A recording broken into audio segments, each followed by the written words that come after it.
ሶስት አይነት ሰዎች አላህ የውመል ቂያማ በረህመት አይኑም አያያቸውም ከወንጀላቸውም አያጸዳቸውም ለነሱ ብርቱ ቅጣት አለባቸው አሉ። የመጀመሪያው አንደኛው ከነዚህ ሶስት ውስጥ ማን ነው? ሼኹ ዛኒ ነው። የሽማግሌ ዝሙተኛ ስሜቱ በርዶለት ተስቢህ ተህሊል ተህሚድ አድርጎ ወደ ቂብላ ዞሮ የመስጊድ ውበት የሽማግሌ ውበት መሆን ሲገባው ከዚህ አጸያፊ ነገር ያልወጣ የሽማግሌ ዝሙተኛ ከማያጸዳቸው ሰዎች አንዱ ይሄ ነው። ሁለተኛ ደግሞ ወዓይሉ ሙስተክቢር የደሃ ቆራተኛ።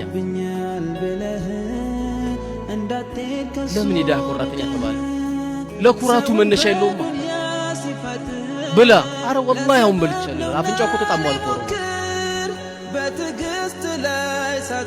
አሁን ጠግቤያለሁ ወላሂ አሁን ይላል። ምንም የለም ኩራት